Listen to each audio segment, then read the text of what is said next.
laawol kisal ko laawol peewal e ɓantal.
immoɗe yehen e nokkeli ɗi tawata dina men kan hisata.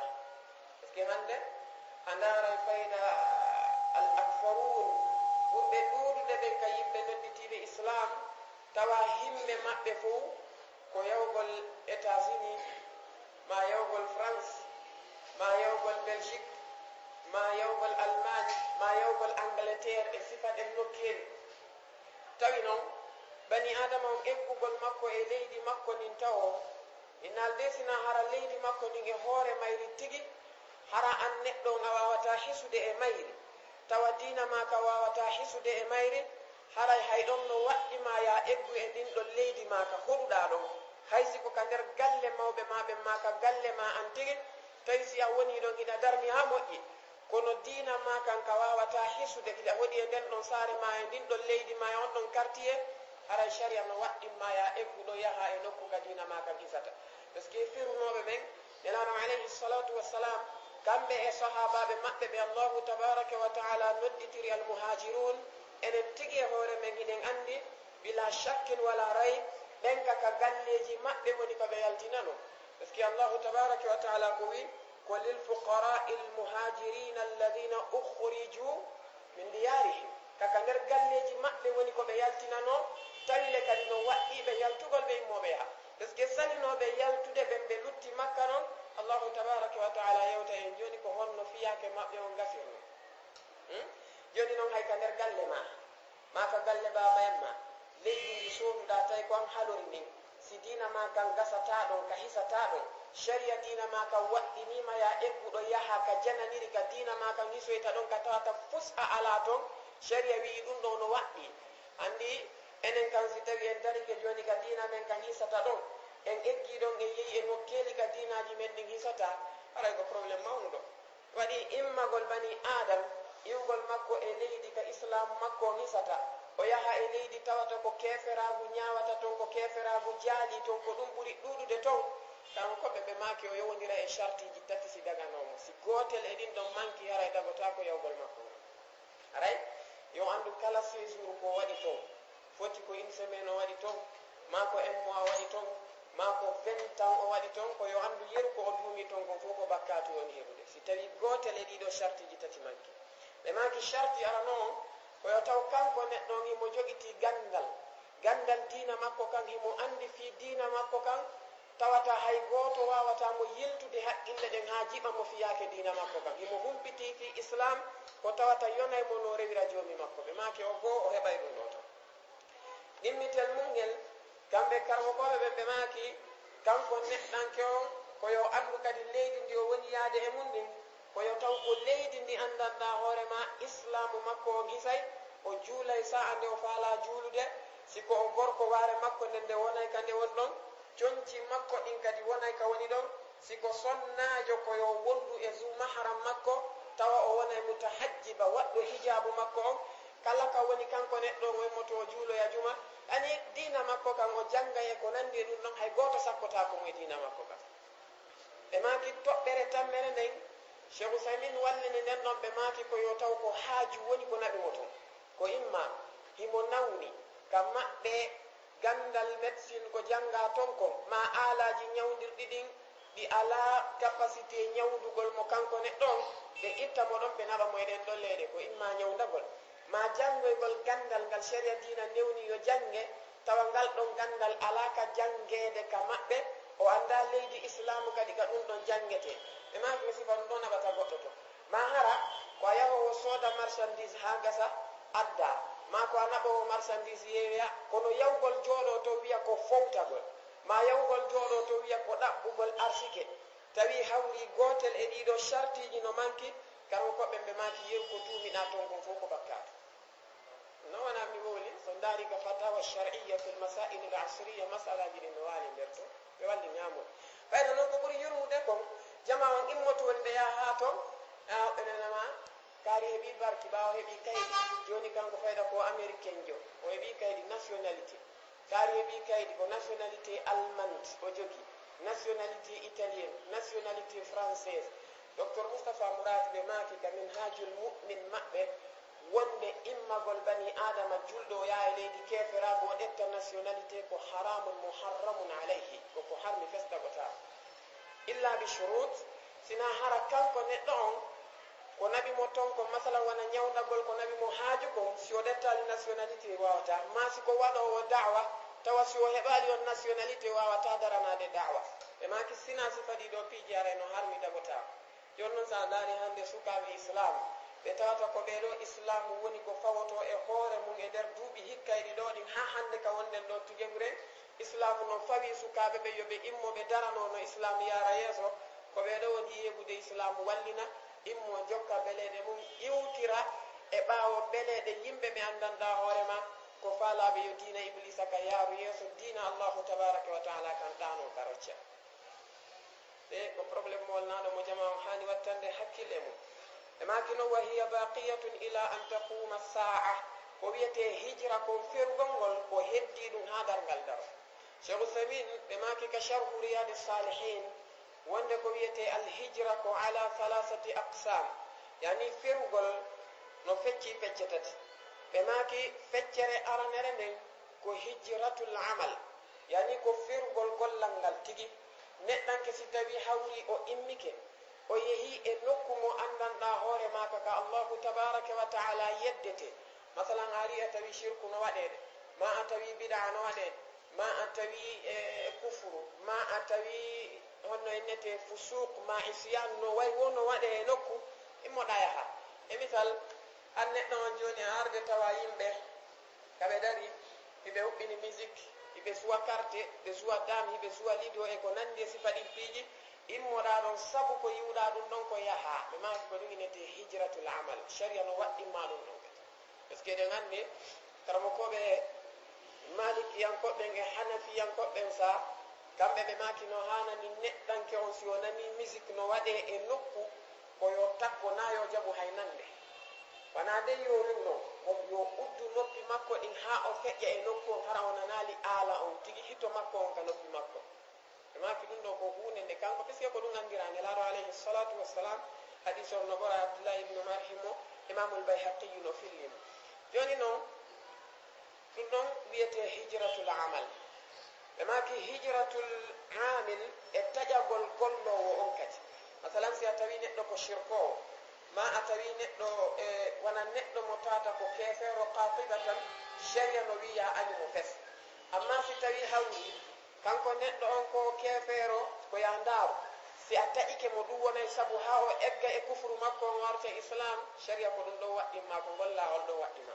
amma si tawi si a taƴike mo luttay ka kufru nafata sharia wi ya añumo ha gasa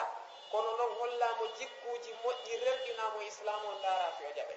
amma neɗɗo mo tata kaka nder islam o woni kanko ko ya yiɗirmo embere imanu makko on añiramo embere fasigaku makko musimo jogui fasigaku yani tawa neɗɗo on si o wujjay tawa kanko emo wujjata ɓe fotantama ka ɓernde ma si o suway carte kanko emo suwata carte ɓe fotantama ka ɓernde ma kono a añatamo fes noon puisque himo ka nder dina islam a yiɗiraymo embere imanu makko on añiramo embere bonkiki o jogui tigi cheikh usamin ɓe maki ko ɗum ɗo innete alwasatiya a wonde neɗɗo mo tawata ko tumbiɗo ka hakkude ko allahu mantiri ɗeɗo mofte kon o wi wa kadhalika jaalnakum ummatan wasata ko ni ɓe warri on onon ɗeɗo mofte ko on tummotoɓe ka hakkude on feƴƴintinta piiji ɗin on jippotako kadi haali ɗo ko hunde hanande wattanede hakkille mum ayo taw neɗɗo hiɗo wondi hiɗo weldiri wiya ko saabu allahu weldirɗo yaha ha ndara tawa kaari watti wadde sina hay joni fusdillali e ɓernde ma nde ko welduno ɗon kon no heddi noon yaha ha nana kaari watti wujjude dillali yaha ha tawa watti e femɓino waare ma o jippinino coñci makko ɗin ɗi feƴƴino ka holɗudere hay joni daroɗa tawa hay joni ko yiɗuɗoɗamo kon ko yeru ɗum ɗon woni ka ɓernde ma aɗa e wonto imanu ma o ma ɗum tawa goɗɗo oɗo ko yaraynoɗo ɓeere yaha ha wacce yarugol ɓeere o wonta neɗɗo mo tata ko tinniɗo e dina tawa hay joni hiɗa animo gotum caria jaɓata ɗum an giggol makko ngol ka ɓerde ma koyo yaaru ittiri dina makko kan ko ɗum ɗo jogitoɗoɗamo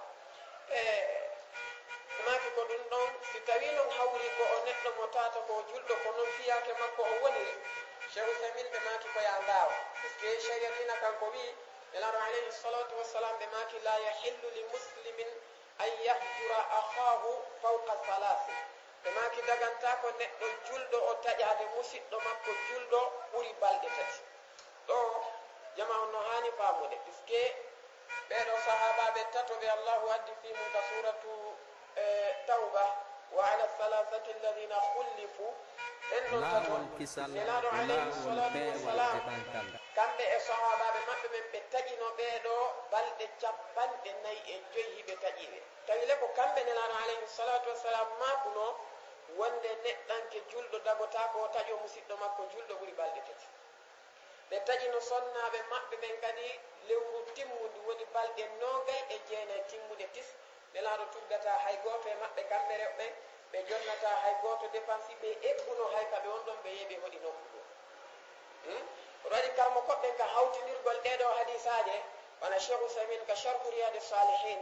ɓe maaki joni koya ndaaru ko wiya ko wonde taƴagol musidɗo ma julɗo duwaka ɓurde balɗe tati ko si tawi hawri ko taƴortoɗamo ko yeru discussion wun naati hakkude mo wona saabu dina ɓe maaki amma si ko saabu fiyake dina koya ndaaru si tawi si a taƴike mo ɗum dillinta hay e hunde e ko o woni kon ittatamo e bone mo o woni on ɓe maaki haray naya taƴo mo ɓuuri balɗe tati hay joni kono amma si a tañƴinike wonde si a taƴike mo konko taƴotoɗamo ɗon ɗum ɗon battina e makko ha wacca bonkiki o jokkiki ɓe maaki haray taƴo mo ha ñande o acci bonkiki o par ce que nelaɗo alayhi salatu wassalam ɓe taƴike ɓen ɗon sahabaɓe e nder balɗe 45 ko nde allahu tabaraka wa taala jippinno aya on wonde o yafanike ɓe bakkatuji maɓɓe ɗin ko on sa'a nelaɗon fuɗɗiɓe tuggude ari si ɓe ari ɓe salmini nelaɗo on nelaɗo salmitotono kono ɓe nanintanoɓe ɓe wolayno ka ɗengal maɓɓe ka hunduko hara ɓe a sahabaɓe nanali koɓe salmitiɓe amma sonnaɓe maɓɓe ɓen koɓe taƴiɓen ɗon ko kamɓe sonnaɓen adduno muskila on fo par ce que ko sabanede makko ɓe soñjuno nelaɗo alayhi salatu wassalam immorde e ko yowiti e sinayagal hakkude maɓɓe kon ko ɗum wonno saabu ha nelaɗo alayhi salatu wassalam tertiɓe ɗen ɗon balɗe fiyo kamɓe sonnaɓe ɓe artu battinnole par ce que ko saabu ko nelaɗon andi battinayi kon ko saabu ɗum ɓe taƴaniɓe waɗi seydna oumar nde arno tawi yumma hafsa si ari sahaba ɓe watti wonde ka juulirɗe ɓe yewta hakkude maɓɓe hoɓɓe ina nelaɗon seeri rewɓe mum ɓen fou hoɓɓe wiyaɓe seerali ɓe seydna oumar ɓe maki haɓɓe lam mimmi ande ko laaɓi joni ɓe immi ɓe tawoy nelaɗo alayhi salatu wassalam ka nelaɗo o woni toon tawi nelaɗo no e dow ni ko wa ña étage ɓargal no waɗa paykum no jooɗi ka dammugal seydna oumar salmini paykum kum nantini nelaɗo on nelaɗo on salmiti oumar landi si yo naatu nelaɗo on beƴƴi ɓe jaɓali mo newnande ha timmi laaɓiji tati nelaɗo on newnani seydna oumar ɓe ƴawi seydna oumar landiɓe kamɓe nelaɗo alayhi salatu wassalam si ɓe seeri sonnaɓe ɓen ka ɓe seerali ɓe nelaɗo on maki la ɓe seerali ɓe koɓe wanno ɗum ɗon kon yani ɓe waɗu koynete al ila'u ɓe woodu wonde ɓe pottitoto sonnaɓe maɓɓe ɓen nelaɗo alayhi salatu wassalam koɓe wooduno noon ko yeru ko timmata lewru ɓe waɗi ɗum woni balɗe 29 timmude lewru 10 ɓe waɗi kammo koɓɓe wona cheikh fawzani ɓe maaki e ndeɗo deftere wiyetende ahkamu wa adabu lmuasharati zawjiya wonde si a wondi e sonnajo ma o woni nachira haray taƴagol mo ngol wiyaka koye nder balɗe tati bet si tawi hawri himo ɓurniti e hoore ma tawa o respectama fes o jonnitatama haqqeji ɗi sharia wiɗi ɓe maaki fodde hiɗa wawi mo taƴade fiyo fewu sharia no newnanma on tun ulama ono luttodiri ko kaka nder suudu taƴotoɗamo kaka ka kene ɓe woodi wiuɓe kaka nder suudu tun puisque nelaɗo maaki wala tahjur illa fil bayt wata taƴo sonnajo on sinaka nder suudu hoɓɓe goo wi o wayno sella taƴagol mo hayka kene puisque nelaɗo on taƴike ɓeɗo sonnaɓe maɓɓe hayka kene e nder balɗe 29 fof fa inan aray ko yowiti e fi taƴagol ngol al hijra on ko ɗiɗo tati ko ya taƴogol langal taƴoɗa gollowo on e taƴoɗa nokku on kadi hijratul makan nokku on tigi ka allahu yeddete ɗon egga ɗum fes immoɗa yaha ɗum ɗo noon no waɗɗi goto kala e men ko waali ɗum kadi ha dargal ngal daro ɓe maki no wat dalil ko tindini ɗum ɗon qawluhu taala ko konngol allahu toɓuɗon inna alladina pellet ɓeeɗo tawaffahumul malaikatu ɓenɓe malaikaɓe ɓe wari zalimi anfusihim tawi ko wonkiji maɓɓe ɗin koɗi tooñuɗi woni yani kamɓe tigi hoore maɓɓe koɓe tooñunoɓe qalu malaikaɓe fewɗo waraynoɓe wi'iɓe fima kuntum ene onon ko gonɗum e diina woni ko laati ɗon e mum koye diina hombo wonɗon e mum qalu kamɓe ɓe waraɓe ɗon ɓe wi kunna menen nde men laatinoke mustadafina fil arde hari komin loynanoɓe e nder leydi makka nin min alano doole e nder mayre قالوا ملائكة بي ألم تكن أرض الله واسعة إن ليدي الله لله تاكي كدياج فتهاجروا فيها سكو فيرون ميري إيوان نوكو كدينا مونكان هيساتا دو يوان نوكو كدينا مونكان هيساتا دو الله فأولئك بيدو دي يمبي بملائكة بوري تايكوني فيها كما بوري وما واهم كم بنيبر دما بنين جهنم كويت جهنم ونكو بتاكويت وساءت جندو يتنونج بني مصيرا مكتور بني آدم parce que karaw ko ɓe maki wonde ɓeeɗo woni sabu jippingol oɗo aya ko sahabaɓe go wonno makka tawi ɓe naati islam ɓe silmiɓe woni julɓe kono noon wonugol maɓɓe julɓe hiɓe suuɗi islam maɓɓe on ɓe jaɓali feññinande shirkayɓe ɓe wondi ɓe wonde ɓe naati islam kono sahabaɓe ferunoɓe go hewtoye madina no andi wonde ɓe accuno ɓen ɗon naati islam ɓen ɗon noon ɓe jaɓali ferde ɓe yiwa makka ɓe yaha madina ɓe lutti makka ɗon ɓe wondi e shirkayɓe ɓen ɗon kono kamɓe ɓe jaɓi islam hiɓe suuɗi dina maɓɓe kam yahoy noon ha ñande badri ka yaltoygol shirkayɓe ɓen kamɓe ɓe anda ɓen naatino islam ɓe hocciɓe ɓe yaltidoyi e maɓɓe ɓe yaadi ko jihad woodi noon e sahabaɓe goo jiyaɓe e sahabaɓe nelaɗo ɓen ɓe nelaɗo o wondi ɓen alayhi salatu wassalam ɓen ɗo wari ɓeeɗo sahabaɓe natunoɓe islam wonnoɓe makka par ce que kamɓe ɓe andaɓe e nder noon ko fureji ɗin hoccete kon fewdo sahabaɓe ɓen arno hoccugol fureji maɓɓe ɗin hewtugol maɓɓe ɓe ndaari tawi ɓe haynade ɓen ɗon nder ton ɓe wiya a ɓeeɗole men accuno ɓe naati islam kono hari ko makka ɓe wonno ko ni min wayrirno fi maɓɓe joni noon fiyake on tourni hakkude maɓɓe ene hara ɓe yaltuɓe yiwo islam mo ɓe wonno on ɓe arti e shirku ngun heferaɓe yaltidi e maɓɓe ka ko honno fiyake maɓɓe woniri allahu tabaraka wa taala jippini oɗo aaya o wii inna alladina pellet ɓeeɗo tawaffahum lmalaikatu ɓe malaika ɓe wari zalimi anfusihim tawi koɓe tooñuɓe wonkiji maɓɓe ɗin tooñirɓe wonkiji maɓɓe ɗin saabu salagol maɓɓe iwgol e nokku ka dina maɓɓe kan hisata ɗon ɓe yaaka dina maɓɓe kan hisata ɗon o wi qalu malaika ɓe landinoɓe fewdo waraynoɓe wi fima kuntum hono koye honɗum e dina wonno ɗon ayi ayu tariqatin kuntum alayha koye laawol hongol wonno ɗon ko dina nelaɗo kan jokkuno ɗon ka ko dina shirka ɓe jokkuno andi no woni muskila a wiwde wonde an a watta zina kono ko ange zina waɗayɓe zina tun jokkodirta a yarata beere ko ange sular tun jokkodirta a fimata cigarette ko ange fimayɓe tun jokkodirta ko noon fiyake ɗo woni par ce que arabu ɓen ko wi ko wala tasala an l insani walakin nis'al an qarinihi fa kullu qarinin yabtadi bi qarini ɓe wita lamdo fi neɗɗo lamdo ko kanko e hombo jokkodiri ko waɗi noon kala bani adama kala mo yiwɗa hemo jokkodiri kamɓe yadata ɗum pullo futa wi wo ko nanduɗi yadata kamɗi cowoɗa kala ɓe yiwɗa wata lamdo si koɗo ma ari kama weeti bin mbiya ɓo ɗara si o yalti o ardo yiye sularjo ta lamdo ko sularjo ari kama si o ɗaɓɓitoye yimɓe dina ɓe ardi ta lamdo ko neɗɗo dina ari kama par ce que neɗɗo o wawata wonde ɗo joni masalan wiya ko a neɗɗo dina ɗa acciti ware a tentini jonji a yahay dars a yahay bayana kono noon an alaka jooɗoɗa sina ko ange sularɓe ɓen jooɗoɗata nokku ngodu si a yahay l'école ko ange sular yadata si a artay ko ange sular ardata si a waloto ko ange sular warodata on to dinama kaw andi aɗa hen konko jokkuɗa ɗon laaɓa ko ɗum malayika ɓe landiɓe wi ene onon koye honɗum e dina wonko qalu ɓe dari ɓe wi kunna mustadafina fi l ard minen komin loynanoɓe woni ka leydi makka to wari min ala doole min susata feññinde dina men kan si min feññini min heɓata dépense ma ɓe raɗoto min ka galleji amen qalu malaka ɓe wi alam takun ardullahi wasia ene leydi allahu nin ndi wonali ko yaajuɗi si dina gasata makka ka leydi goo ala ka wawato yaajude dina mon kan gasoyeto allahu wi fatuhajiru fiha sakko fero yahoge ndin ɗon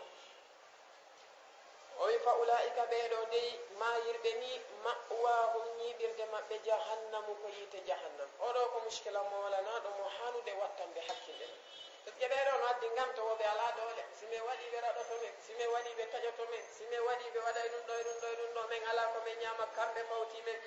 ɓe yawi ene leydi allahu ni ndi yaaja sakko ƴiwonɗo yahonɗa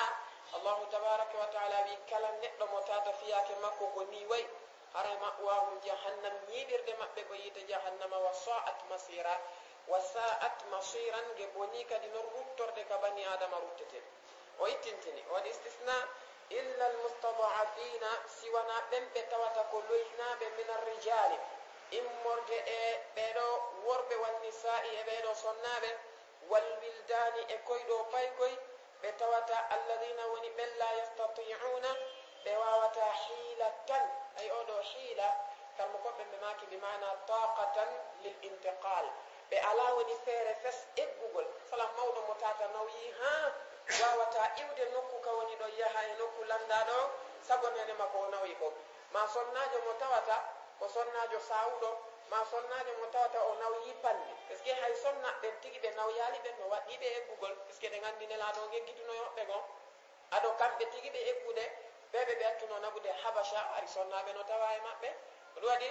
ɓe wowlaɓe ɗo e sonnaɓe ma ɓeɗo worɓe ko ɓe andanɗa hoore ma ko gohi ɓe nawyi ha wawata yaade ɓe wawata eggude nden noon saare ɓe yaha e saare go ma o hoyɓe wondi e ñabbeli ɗi tawata ɓe wawata eggidude ɗin ɗon ñabbeli maɓɓe ɓe yaha e ndeɗa saare wal wildan e pay koye bobo e koye tata gaynata ha joyimmagol yaha ɓen ɗo woni la yastati'una hiila o wi wala yahtadun ɓe fewata kadi sabila lawol yani ɓe wawata eggude kaɓe on ɗon ɓe anda lawol kaɓe yarata noon sabanede ma ɗingamtoji ɗi ɓe joguiɗo o wi fa ulaika ɓeɗo asa llahu no tanƴinaka tawata allahu on oɗo no asa ibne abbas ɓe maki kullu asa fi lqur'an ko wajib kala ke allahu wi asaka nder qur'ana haray koko waɗɗiri hoore makko ka teddingol hoore makko wonde waɗe imam alhasan albasri ɓe maki kullu asa fi lqur'ani ko wadun min allah ɓe gandi le wa man awfa bi ahdihi min allah kanko tabaraka wa taala ko inna allaha la yukhlifu lmi'ad o wi asa llahu no waɗɗika allahu on an yafu anhum nde o yafantoɓeɗo ko waɗi noon wa kana allahu kanko allahu o sifori afuwan ko o muñotoɗo ghafuran yafotoɗo bakkatuji ɓen jiyaɓe makko tuɓuɓe laɓɓini hotiga makko ɓe maki wa qawluhu ta'ala no jiya e dalilji ɗin kadi konngol makko kanko allahu towuɗon o wi ya ibadiya alladina amanu inna ardi wasi'a fa iyaya fa'budun kanko tabaraka wa ta'ala o wi ya ibadi ko ono yo jiyaɓe an alladina ɓen ɓe tawata amanu ɓe gomɗini yani ɓe gomɗinilam min allahu ɓe gomɗini deftere an nden ɓe gomɗini nelaɗo an on haray ande dey inna ardi wasi'atun ndi leydi andi mi tagi ɗo ko leydi yaajuni wannon adna on allahu tabaraka wa taala kanko jalla wa ala o holli e wonde o waɗi leydi ndi yonodirteni alam naj'alil arda kifatan ahya'an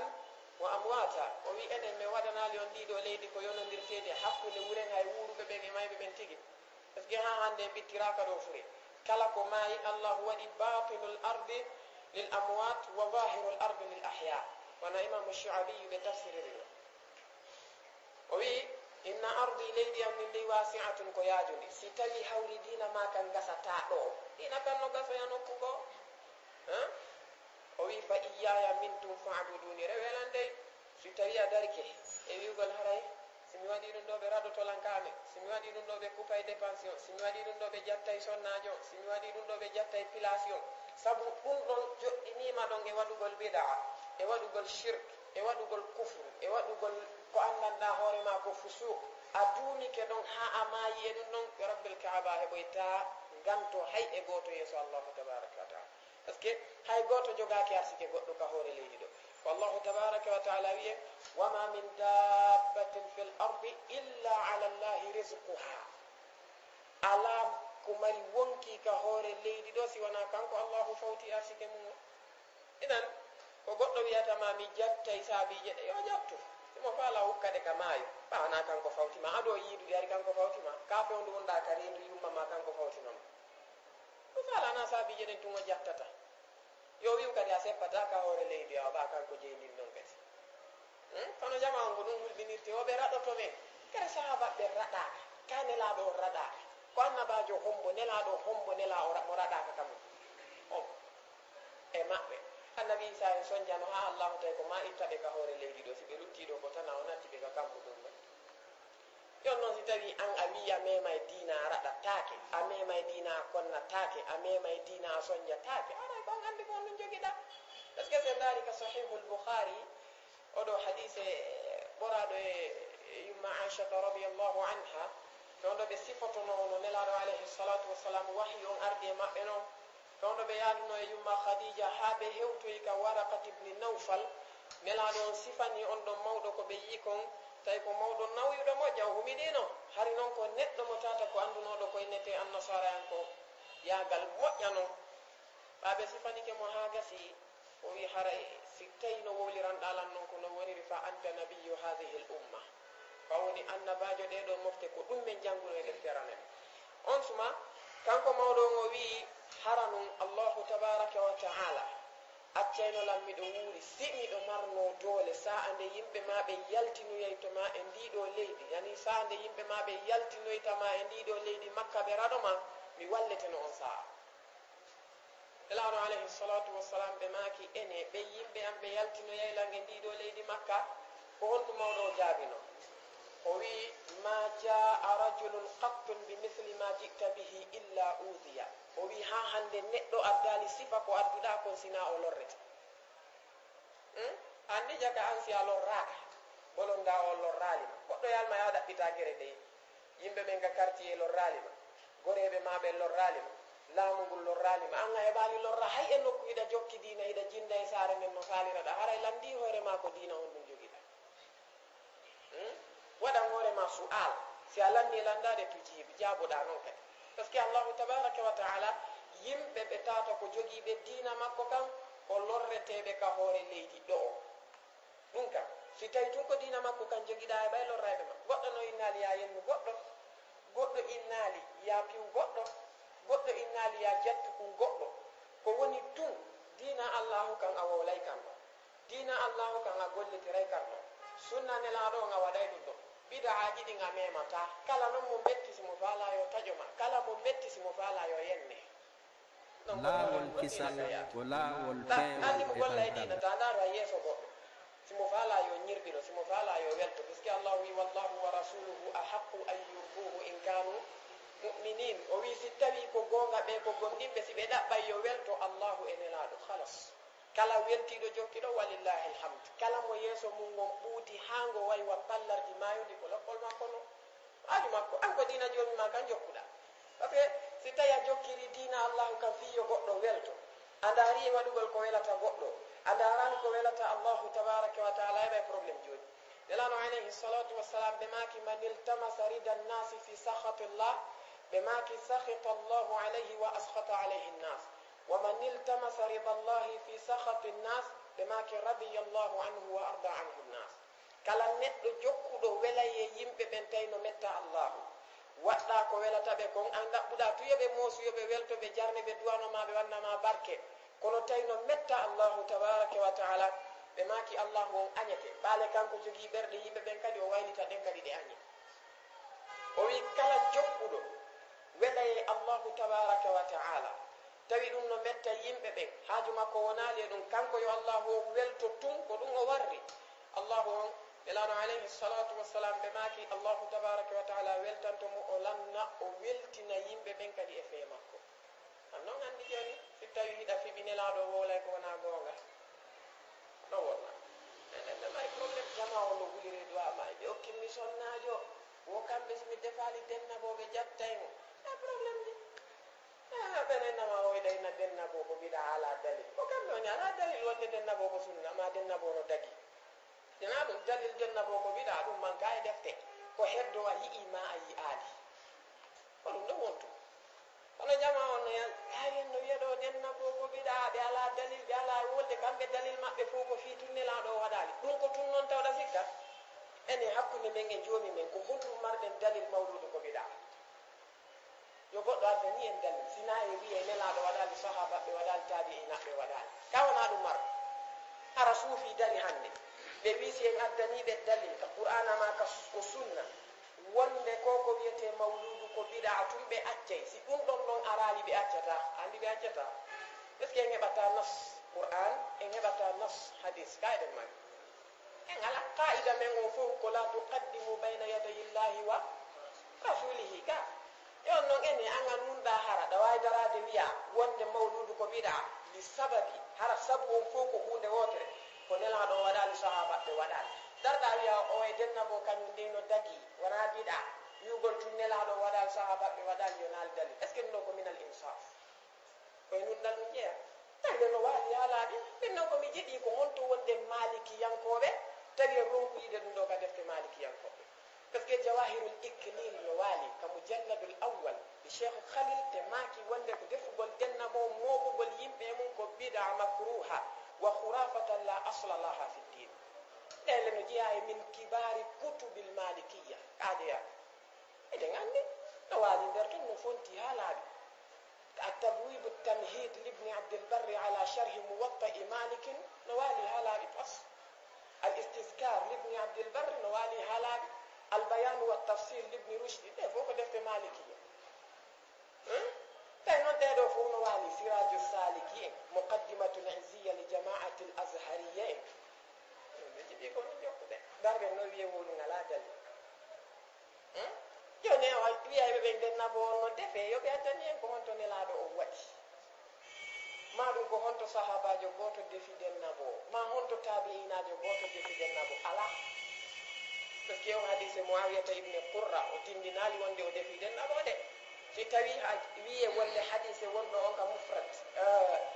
imam al-Bukhari wonde Muawiyata ibne Qurra on tabiinajo defi dennabo kanko ko wi ko jibinanama ɓiɗɗo o defi o noddi sahabaɓe est ce que halnima ko ndetuma o defi ko ñande o jibinana o defi ko ñande jeɗɗi o defi koko woni hitande déjà arabuɓe no andira aada si goɗɗo jibinanama ɓiɗɗo ñande o jibinanande ɓe andira aada defugol nde ñande joni noon on si ari wi ima o defi ara wiɗa lamda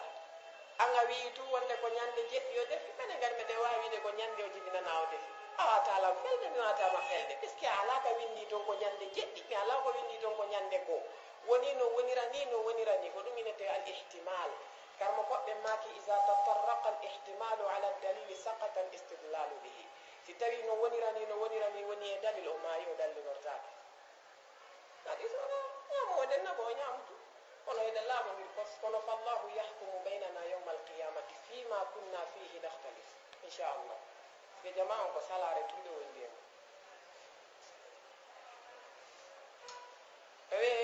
قال البغوي رحمه الله إمام البغوي بماكي